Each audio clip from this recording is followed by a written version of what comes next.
Today, January 18th, 2012, many websites and individuals alike have come together in opposition of a couple pieces of legislation currently being circulated through the U.S. Congress. SOPA, an acronym for the Stop Online Piracy Act, is a bill being debated by the House of Representatives, and PIPA, short for the Protect Intellectual Property Act, itself short for Preventing Real Online Threats to Economic, Creativity and Theft of Intellectual Property Act, is a bill on its way through the Senate. While both of these pieces of legislation are said to be aimed at combating the web-based piracy of copyrighted content like that of movies, music, and television shows, having either of the two signed into law at this point would prove disastrous to what is the freedom of information we've all come to expect from the internet.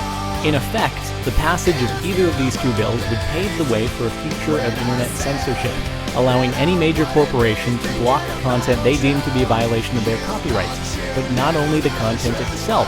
As opposed to the Digital Millennium Copyright Act, with either SOPA or PIPA passed in their current forms, now the website hosting that content would be threatened with legal action and removal from domain name systems for that single offense, effectively putting it out of business. Does that sound bad enough? Well, it gets worse. Even websites that do so much as link out to copyrighted content hosted on other sites could be held accountable for violations and shut down. In short, every single website that allows user-generated content would be under the constant threat of prosecution, and with that, unable to sustain their business model and forced to shut down. Sites like YouTube, which actually do an extremely good job of policing content and removing that which is copyrighted, could still end up some of the first targets of major media corporations looking to act on the powers given to them with these bills, as regardless of how advanced a system there is in place on a site to combat copyright violations, there is simply no way to catch 100% of instances. Mega Upload, Mega Video, MediaFire, and other file hosting websites would also be at certain risk of legal action. Sites like Twitter, Facebook, and Reddit, which host links to content elsewhere, could also be found in violation and shut down.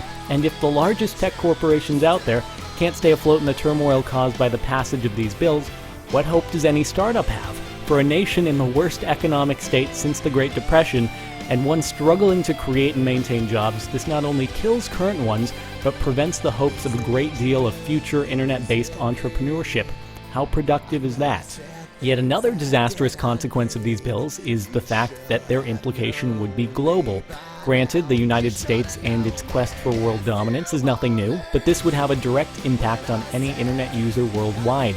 Any US-based tech company shut down as a result of these bills would obviously be shut down to any international traffic, as their servers would no longer be in commission. And conversely, any international-based website found in violation could be blocked from US ISPs, and should that website be highly dependent on US traffic, it could be unable to sustain itself and forced to shut down.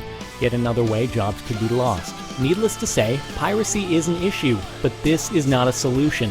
This is simply the result of pressure from corporate media lobbyists and a $90 million+ payoff to Congress Love Hollywood. It's also the first major attempt at limiting the freedom of information available on the internet. Corporations, if your goal is to actually stop piracy, there are better ways of accomplishing it. Take those $90 million and use it to help create a distribution platform that is better than the illegal alternative. On the other hand, if your goal is censorship under the guise of stopping piracy, then we will do all we can to combat it. Now, unfortunately, part of the reason we've reached this position in the first place is that much of the US Congress is of a generation not entirely familiar with the infrastructure of the web, as apparent by the title the House of Representatives used to refer to people like you and me while debating SOPA. Internet nerds, we're called. Well, as internet nerds, we have the ability to voice our opinion as to how we feel about internet censorship.